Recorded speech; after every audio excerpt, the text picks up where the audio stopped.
اس سے قبل بھی ہم یورپین کونسل فار فتویٰ اینڈ ریسرچ کے ایک فتویٰ کے بارے میں بتا چکے ہیں۔ تو اس کونسل کے فتاویٰ میں سے ایک فتویٰ اور بھی ہے، اور وہ ہے خواتین کے سفر کے بارے میں کہ کیا وہ تنہا سفر کر سکتی ہیں یا نہیں کر سکتی ہیں۔ تو اس میں ایک تو بالکل واضح حدیث ہے نبی صلی اللہ علیہ وسلم کی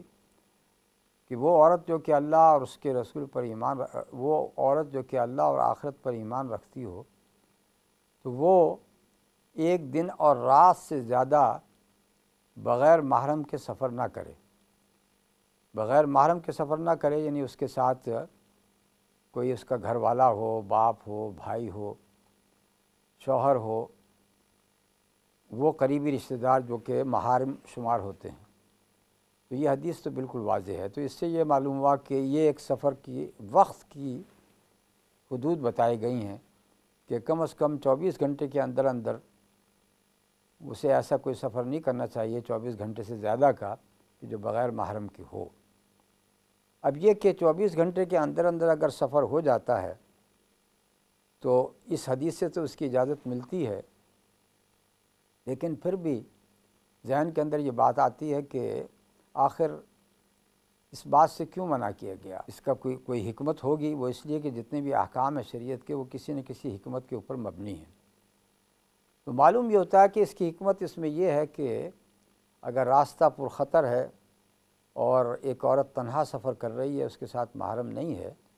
تو ظاہر ہے اس خطرے کی بنا پر کسی نہ کسی مشکل کے اندر گرفتار ہو جائے۔ اگر اس کے ساتھ کوئی مرد ہوگا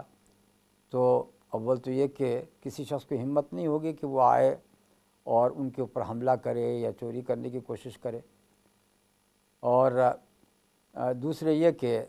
دونوں بڑے آرام سے سفر کر سکیں گے۔ یہ بات ہمیں معلوم ہوتی ہے عدی ابن حاتم کی حدیث سے کہ عدی ابن حاتم صحابی ہیں، نبی صلی اللہ علیہ وسلم نے ان سے یہ کہا تھا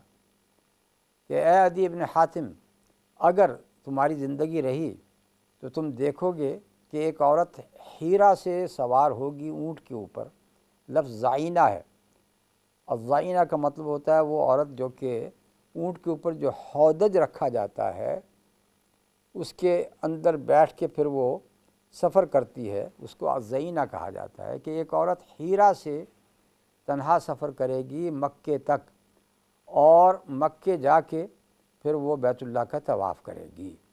اور اس سارے راستے میں اسے کسی کا خطرہ نہیں ہوگا، یعنی اتنا رستہ پرامن ہوگا کہ وہ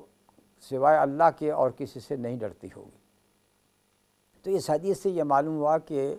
نبی صلی اللہ علیہ وسلم اس بات کی بشارت دے رہے ہیں کہ ایک وقت آئے گا کہ آج کل زمانہ پر خطر ہے، لیکن ایک وقت آئے گا کہ بالکل سارے کے سارے راستے بالکل امن والے راستے ہوں گے، قطعاً کوئی خطرہ نہیں ہوگا۔ تو ایسے میں ایک عورت اکیلے بھی سفر کر سکے گی۔ تو اس سے ہمیں یہ بات معلوم ہوتی ہے کہ اس میں یہی بات معلوم ہوتی ہے اس حدیث میں کہ اس نہیں کہا کہ اس سے کیوں روکا گیا ہے۔ اس میں اصل چیز یہ ہے کہ راستہ پر خطر اگر ہو تو پھر ایسی عورت کو تو قطعاً سفر نہیں کرنا چاہیے بغیر محرم۔ اب ذرا اور آگے چلیں تو ہم یہ کہہ سکتے ہیں کہ آج کل کے زمانے میں اگر ایک عورت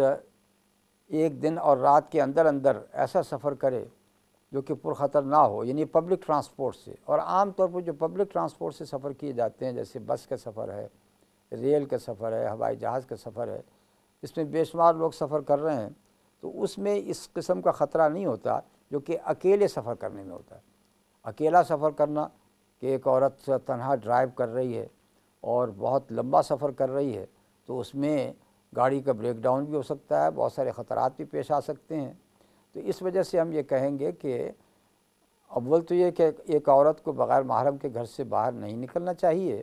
لیکن اگر مجبوری ہو، واقعی سفر کرنا ہو، تو اس میں پھر کسی بھی پبلک ٹرانسپورٹ کے ذریعے وہ سفر کر سکتی ہے تاکہ راستہ پرامن رہے اور کوئی خطرہ اسے پیش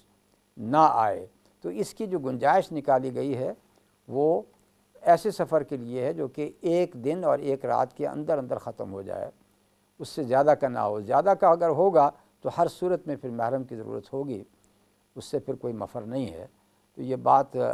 واضح ہو جانی چاہیے کہ اس سے مراد اس عورت کا سفر ہے جو کہ سفر کرنے پر مجبور ہو، شدید حاجت ہو اور محرم میسر نہ ہو۔ ایسی صورت میں اگر وہ قافلے کے ساتھ